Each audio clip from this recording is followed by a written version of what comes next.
Welcome to Studying Law Around the World. I'm Claudio Klaus. In each episode, I talk with lawyers, law students, and professors from different parts of the world to talk about legal education, careers, and what the profession looks like in real life. We talk about the hard parts, the surprises, and the decisions that shaped their paths. Whether you're planning to study abroad, thinking about working in another legal system, or just curious about how law works around the world, this podcast is for you. So many of the guests on this podcast have talked about how important it is to have strong writing skills as a lawyer. It's true, written communication is essential in this profession, but it can also be one of the trickiest skills to master. If you find your writing feels a bit clunky, or you're getting a lot of edits on your work, or perhaps you're breaking into an English-speaking jurisdiction for the first time, Grammatica International can help. I'm Rebecca Lockwood, the lawyer, mediator, and educator behind Grammatica, and we help lawyers and law students to write more sharply, speak more clearly, and advance their careers with group training and one-on-one skills coaching designed just for legal professionals. I have worked with so many lawyers like you who are exceptionally smart, qualified, and capable, but need a bit of guidance to stand out in a competitive legal market. And I get it myself, having lived and worked in 5 countries during my 17 years in law and education. Whether you're looking to sharpen your writing skills generally, refresh your CV, or draft an application for a law program, Grammatica can help. Visit grammatica.co to learn more.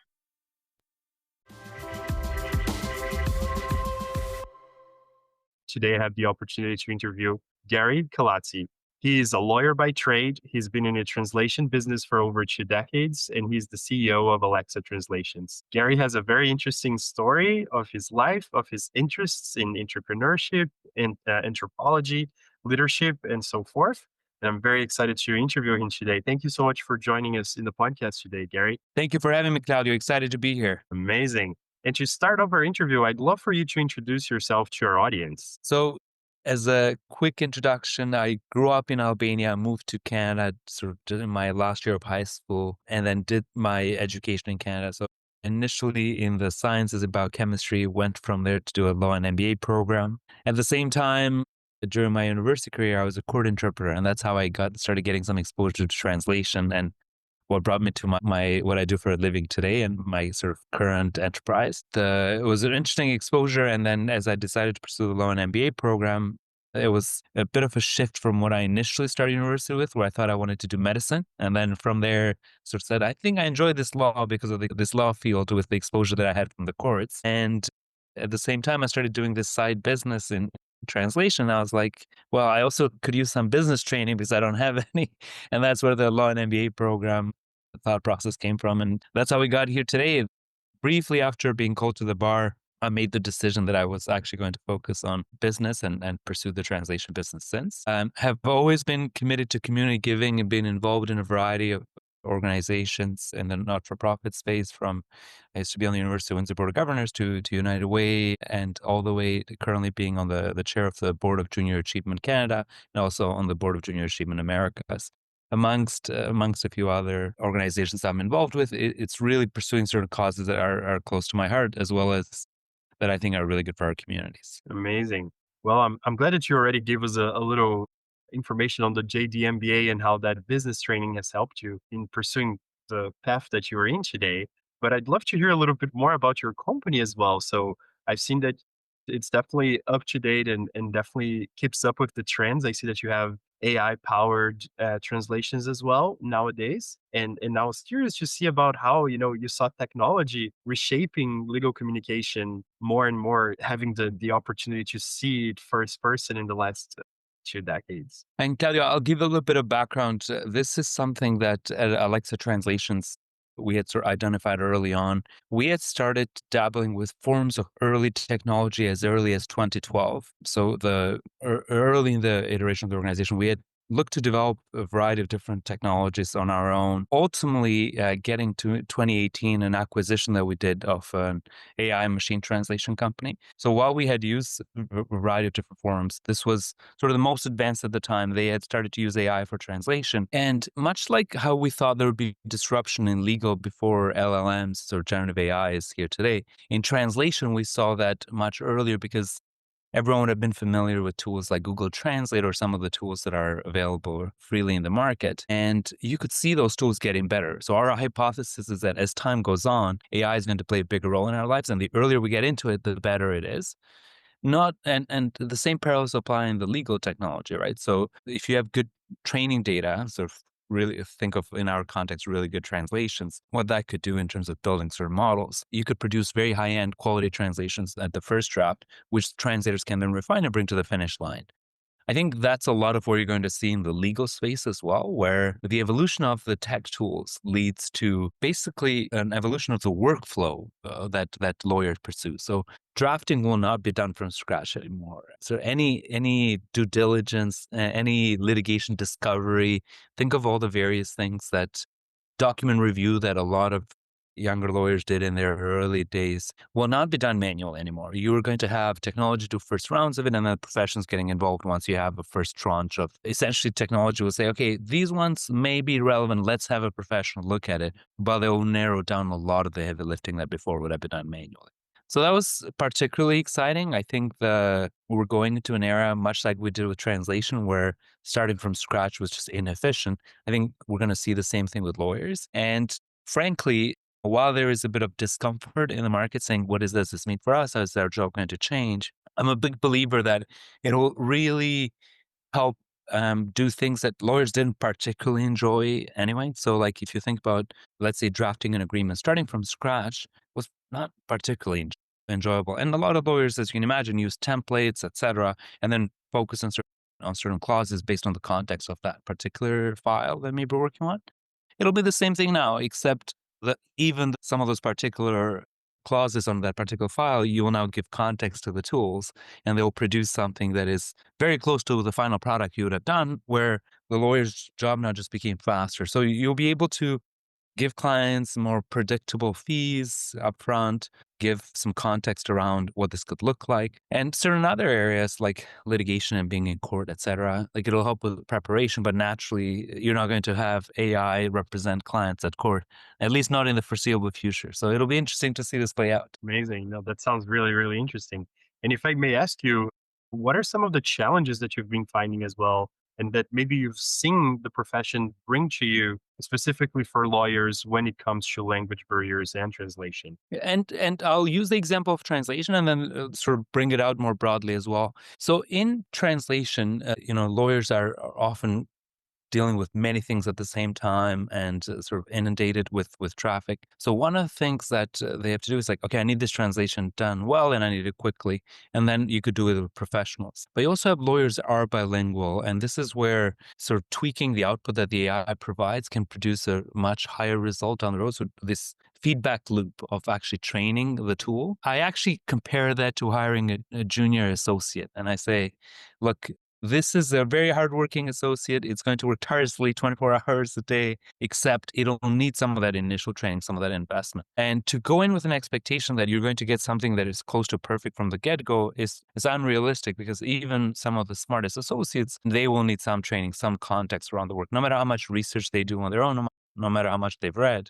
And we know today's AI tools have read a lot. It still needs some further tweaking before you can get to the final process. The beauty of how technology has evolved these days is that it will keep getting better out of the box. And we see this with translation, where you can actually, so especially our tool, because it's trained in the legal financial space, it'll do really well out of the box. The moment you give it some feedback saying, hey, here's the tweaks I made to this document, then you can see that evolution next time you actually work on the same type of content. You don't need to touch up the same things again. It's really learn it, applies those scenarios, but also applies the logic to scenarios it's never seen before. So this is the true artificial intelligence, is that it draws from the logic that you're doing, not strictly just the exact changes. And now the same parallel would apply to any other tool, right? So let's use the drafting example we said earlier. So while the tool produces certain drafts, if you made some tweaks to the drafts, and this is key because the tool cannot read your mind until you tell it, hey, here's how I changed it. And as the tools get smarter, then it'll say, okay, I understand the logic. I understand why Claudio did it this way, because this is what he was thinking. This was a train of thought that happened on it. So when you think of challenges, is sometimes we overestimate how much technology can do from the get-go. And although it's going to substantially better and et cetera, it still needs some further context. But at the same time, we underestimate how quickly it can evolve once we give it some feedback. So as feedback to anyone listening, I would say embrace it. Know that don't expect perfection from day one. But if you give it sort of a fair bit of attention, it'll evolve rather quickly. And to go back to that as a junior associate example, if they're a very smart junior associate, they'll pick up things quickly and really evolve for your purposes and then work tirelessly. You just have to make that initial investment. Amazing. I'm wondering now if senior lawyers who are very much adopting AI and who also work a lot with junior associates, whether their prompting has also prompted them to give better instructions when they're telling associates what to do, just like they have to do with AI. It's a very interesting moment here. If I were to ask you now on a more personal entrepreneurship business side as well, I'd love to hear a little more about, leadership lessons that maybe you've learned along the way that might surprise lawyers or professionals who are first, getting ready to go into this journey of being an entrepreneur, be it, starting their own law firm or maybe even going to a quasi legal industry. So I always have some tips that I share with any aspiring entrepreneurs. It's often the answer is now is better than later. So starting earlier down the path is always good. And I say this in the context of think of most people graduating law school, they're relatively early and they may not have a family or the family maybe sort of early stages, maybe a spouse or a partner and not even having children yet. The risk appetite is a little larger than when you actually have kids and sort of the obligations that come along with it.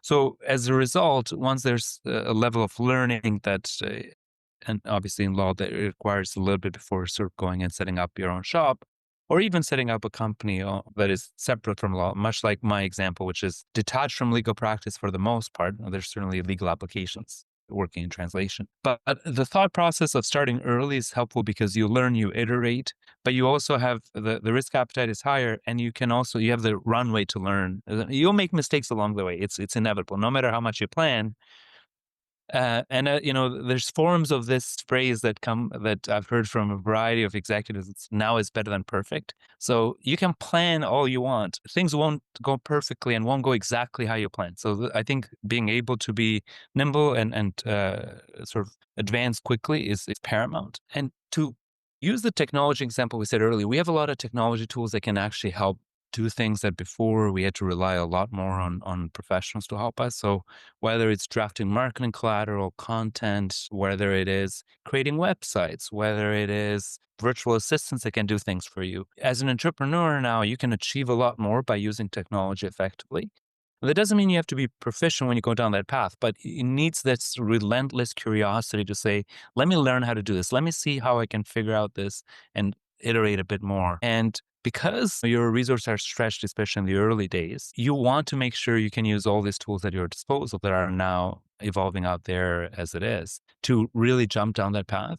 So to go back to your original point around advice, it's start sooner rather than later. So if you have an idea, it's crystallized or you have a really good sense of what you want to do it now. Use all these solutions that are available out there. Show research and that relentless curiosity. It'll naturally be a lot of hard work. Entrepreneurship is by no means, I don't like to have a boss because, I work too hard and I don't enjoy it. I want to do something on my own. It's not like you work any less when you work on your own. But you will move much faster the harder you work at it, of course. Amazing. And speaking of that, I got curious here, Stu, about those leadership lessons and all of that. And I wanted to ask you a little bit about the role of relationships as you become an entrepreneur, as you go towards that path. I saw that you yourself host a podcast and that you bring a lot of good friends from a lifetime, it seems like.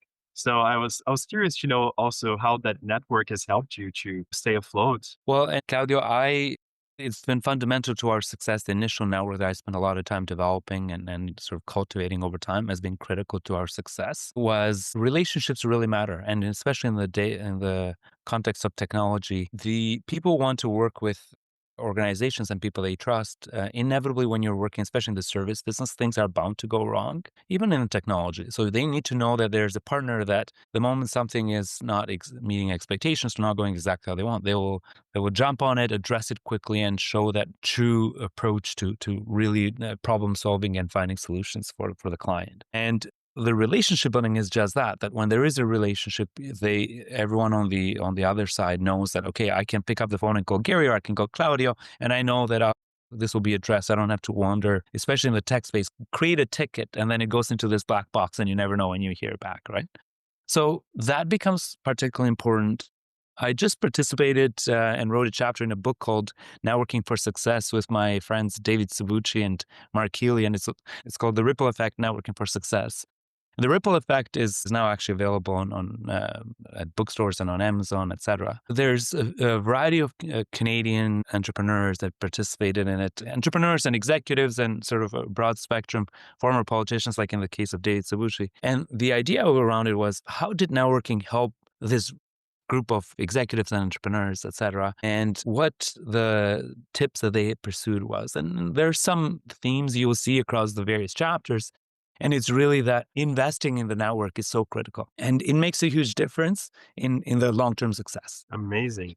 Well, going forward here to a little bit of a different topic now, and Of thinking course. about this next generation of lawyers coming into the market. If you were advising young lawyers today, I'm curious to hear a little bit of your thoughts. To early career lawyers, law students, what kind of skills or what kind of experience would you encourage them to seek out? So I think one of the things that law schools have traditionally not been as thorough with is teaching business skills to lawyers. Like there's a lot of effort going into the law, but understanding the business skills, because whether you're in a large law firm, whether you're running your own firm or you're an entrepreneur, there's a lot of business skills that go into it. And a lot of it is understanding client relationships as well and understanding the client, not just the law, because so much of it is dynamics of the business and not just knowing the law. Because to actually add value to the clients effectively, you need to understand their perspective. What are they going through? Put yourselves in their shoes. So getting exposure to the clients themselves can be, and their shoes can be particularly helpful.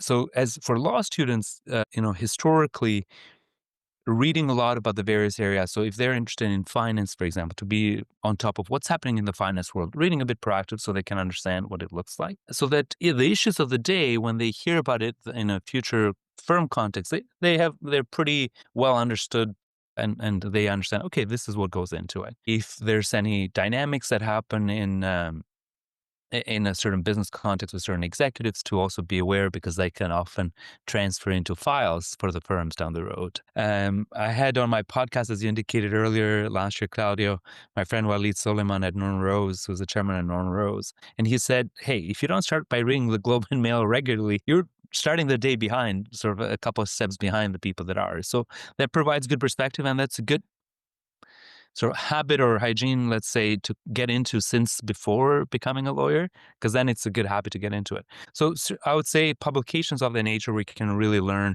whether it's Globe and Mail, whether it's Bloomberg, whether it's The Economist, to understand what's happening at a more global level. Those can be really helpful, especially if you're interested in corporate law, for example. But just general knowledge in general. So being informed is a key part of it. So to be in the client's shoes, I would say the next category is really familiarizing yourself with technology. We know it will be a big part of all our lives. So it's not acceptable to say, well, I'm not really a tech savvy person. Like I'll refer to the tech team of this, especially as lawyers are younger, that's worth the investment. The more they can learn early on, the better it is. And not to default to that, like, well, I'll just defer to the professionals around this. I think having a good understanding of it is important. Not that we expect the lawyers to become programmers, but to understand how technology can augment their workflow. The last thing and ties into the question you said earlier would be network, network, network. So your social capital is extremely critical. I talk about it in the ripple effect, and it's that social capital can really help. This will be whether it's colleagues right now that will eventually become colleagues at other firms or in-house counsel, or entrepreneurs that you can work with, whether it is that they are meeting potential new clients or even colleagues that can open doors in other ways. But it's just so important to have this, the value of social capital can be extremely critical. If you think about the path of partnership in a lot of firms, is that to become partner, you're expected to bring some business to the firm, not just become a technical expert. And for that to be the case, that means you're expected to have relationships, and relationships that trust you will give you work, and that work can then sort of materialize into revenue for the firm. So that cultivating that mindset early on can be particularly important. Fantastic. Fantastic. Thank you so much for those. And moving forward to another point that you mentioned you sit on a few boards, and one of them being Junior Achievement, both Americas and Canada. So I was curious to know a little more about this work that you're involved in youth empowerment. And also, if you see a role that, lawyers and entrepreneurs have in giving back to the community globally. Well, I think, Claudio, all of us have sort of a social responsibility to give back to the community in one way or another. And I think, especially lawyers, they have a really good understanding of corporate structure compared to non lawyers. You think about boards, depending on the not for profit, you could have boards that are more direction setting and some that are more hands on. But there's a whole slew of legal issues that come up at the board level, from proper governance to ethics, etc. And having people with legal training can be really helpful because they can, while they don't have to be the specialists, all of these, they have to be able to identify it's like, hey, we may actually need some advice on this, or we have to think of it with this lens. So lawyers getting involved in this boards is particularly helpful. And I know on the Junior Achievement Americas and Canada board, we would have historically had lawyers on Junior Achievement Canada, currently about 4 lawyers. So have certainly well represented.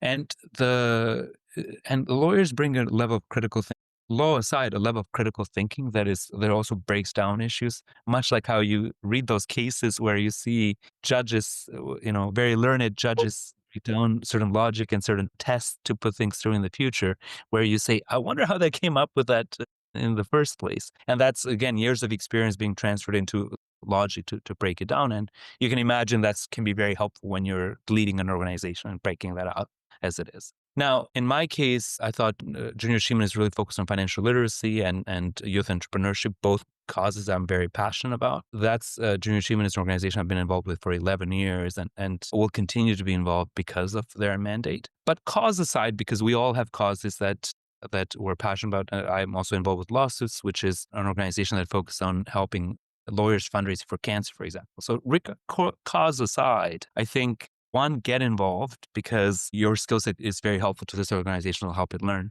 But also to the networking point earlier, some of the best people I've met have been through being involved in these boards. And the fulfillment that you get is worth the time investment because you're contributing, but you get a personal fulfillment. It's a lot of them can be significant amount of work, but it's different work than your day-to-day, which is switching gears can be helpful to your mindset.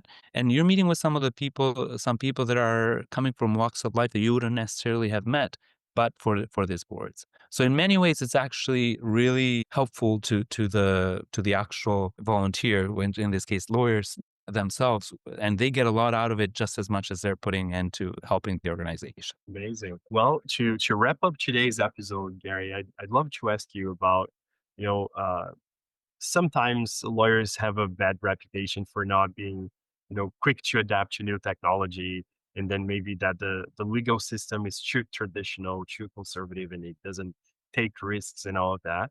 But I wanted to ask you if you were to give some kind of advice for lawyers who are they have a good idea, they want to innovate, they want to create a new venture within this very traditional legal system. What would be the kind of advice you'd give them? So, and I'll start more broadly. Anytime lawyers or any entrepreneur wants to go and solve a problem, it's start with a big pain point. Like, what is a big pain point that you can help address? And then break that, like, here's the solutions that can be with it. The good thing with lawyers coming up with entrepreneurial ventures, especially if they are in the legal space, is that they come with the credibility of, okay, I understand what this looks like day to day. And I've seen a variety of tech ventures that have done really well, legal tech ventures where you had lawyers actually approach it and say, hey, as a lawyer, here's how I would address it. And it comes with credibility. It also comes with a level of understanding that somebody that would have come externally, say just a tech entrepreneur, would have not understood as well unless they had a lawyer sort of partner that could provide that perspective. So resolve a big pain point, approach it with a level of let's find solutions that can help sort of improve certain workflows. And then similarly, if the lawyers want to pursue something outside of law, the same approach, like I would apply the same approach. Think about my case, it was largely, knowing that translation for organizations would be cumbersome and often slow. Can you use AI to really help improve that workflow and by customizing it heavily to particular companies? So again, the pain point being, we knew that they would spend a lot of money on translation. The timeline was of importance. And by embracing sort of that level of change of, okay, how do I develop technology that can help resolve this, but also the change management that comes with it. So getting good technology is only part of it. You have to actually work with the people to say, here's how you adopt it. And to your point, Claudio, sometimes lawyers have been slow to adapt. And I don't think it's because the nature of lawyers is that they don't like technology, but often we're running at 100 miles an hour.